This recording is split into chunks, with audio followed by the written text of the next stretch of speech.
Just wanted to talk about something today on guitar playing that I think is very important. And in guitar playing, I think it's important to thank people that leave nice comments to the video. There's one fella out there who liked my last video. He left a very nice comment, and I appreciate that. Thank you very much. Now, today, my video was supposed to be about power chords. So you're going to need to know what a power chord is. And to know what a power chord is, it's a major chord. A major chord is made from the first, third, and fifth notes of a scale. And the power chord drops the third, which is the middle note. So,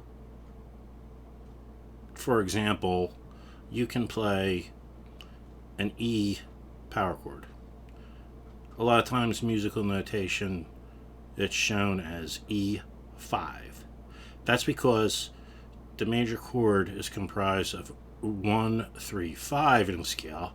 You drop the 3, the third note, and you have the first note and the fifth note. So E5. So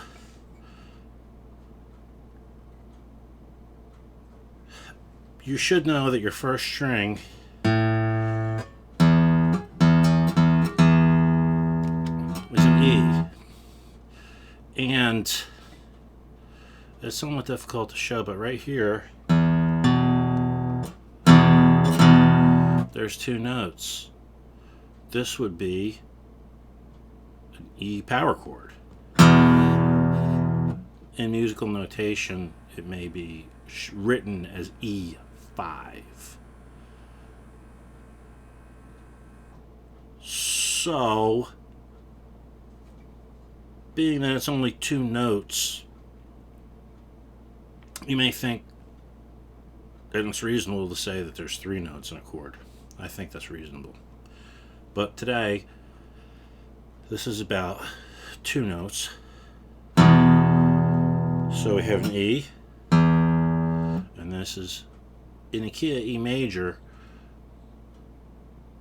E major is the major scale, goes do, re, mi, fa, sol, la, ti, do. So that would be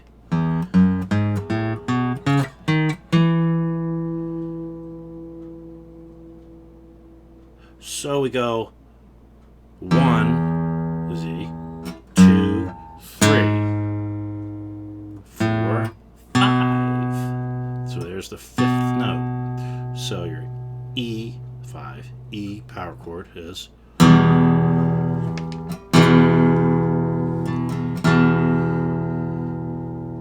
Now the point that I'm trying to make, here's an A. A power chord. A is right here on this string. Or you could say this string right here, this next string over, the one right here is an A. It's the same. A power chord. You have an A here. There's your A power chord. Two notes. On the E string, and the next string over, does anyone know what that's called? That's the A string. Names of the strings: E, A, D, G, B, E. So if this is a power chord, an E power chord, it's right here. It's the open string, and then the next string over. Now, an inversion, you should know that when this string is an E, you should know that this string is also an E. They're two octaves apart. Now, if this is a power chord, E power chord, here's an inversion. Dropping this one and adding this one.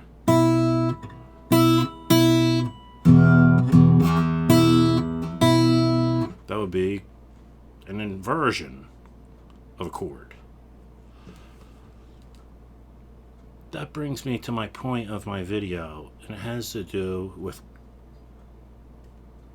this weekend.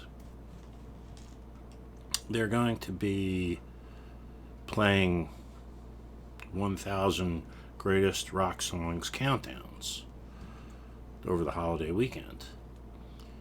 And the radio announcer brought up something interesting and said, how many Nirvana songs do you think will be in the top 1000? Or maybe it was top 100.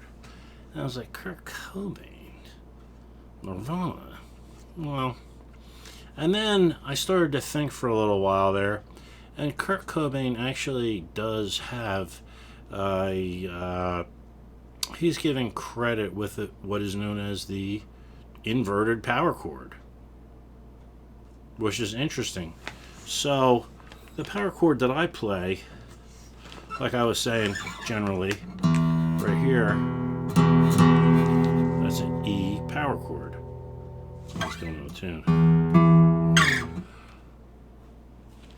Now Kurt Cobain played the inverted power chord, so he played an inversion. Like I had said, if this is your power chord, here's another. That's an inversion. So ordinarily, most rock players are going to have the name of the power chord on the E string.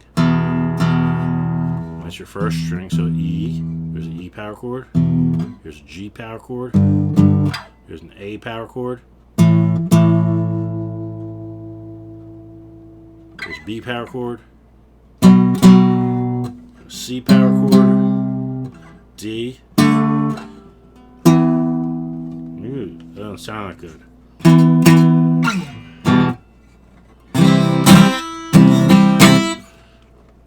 Well, Kurt Cobain played inverted power chords.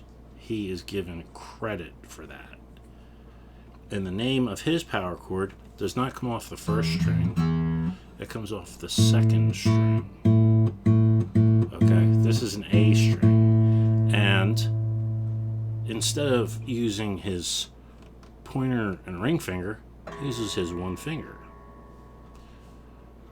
So here on the A string, right here, goes A, B, C. There's a C right there. He plays this. That right there is a C power chord. These two strings. But it's an inverted power chord.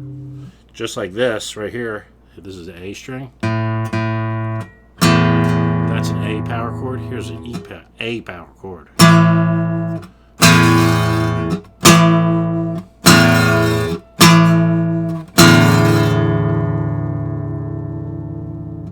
So when I play all the way up here, I just lay my finger right here, like Kurt Cobain.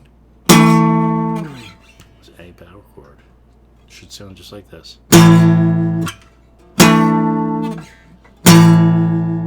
That's my whole point.